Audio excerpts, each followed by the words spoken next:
Hello bookcasters, welcome back to another exciting episode of Mind Matters.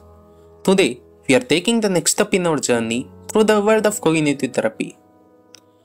If you are just joining us, don't worry, you can catch up later. For now, let's step inside chapter 3, the first step in cognitive therapy. In the previous episodes, we learned about understanding our moods and the power of identifying our cognitive distortion. Now, it's time to take action and start changing the way we think. Imagine you have a big presentation coming up at work and you catch yourself thinking, I'm going to mess this up and everyone will think I'm incompetent. Such negative thoughts can create anxiety and self-doubt. But fear not. Cognitive therapy comes to rescue. The first step in cognitive therapy is to become aware of negative thoughts as they occur. Dr. Burns called this process mind reading.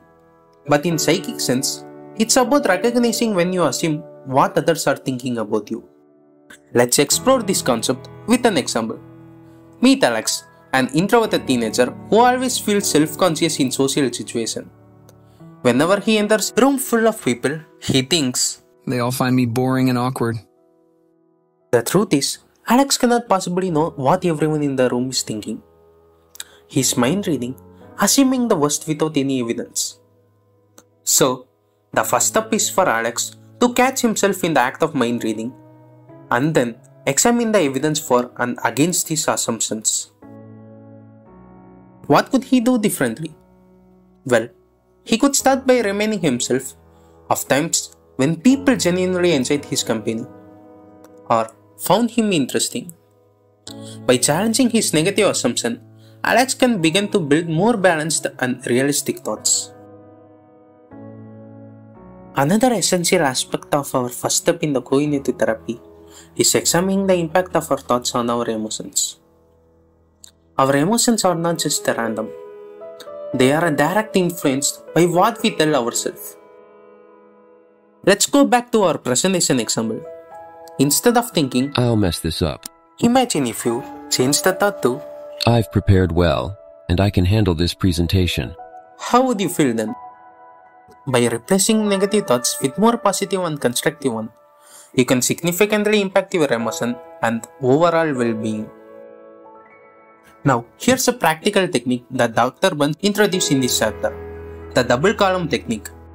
The double column techniques involves writing down the negative thought you experience in one column and then, in the second column, recording a more balanced and rational response to the thought.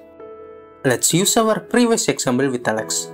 In the first column, he could write, people find me boring and awkward. In the second column, he could counter the thought with, some people have enjoyed talking to me before, and I can't know for sure what everyone thinks. This technique helps us challenge our automatic negative thought and provide a more accurate perspective on the situation.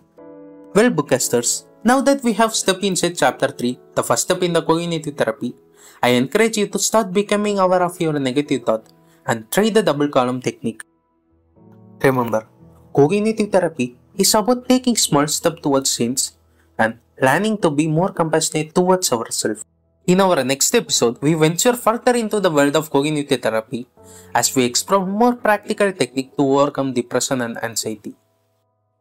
Thank you for joining us today on Mind Matters. If you enjoyed this episode, don't forget to subscribe and share it with your friends.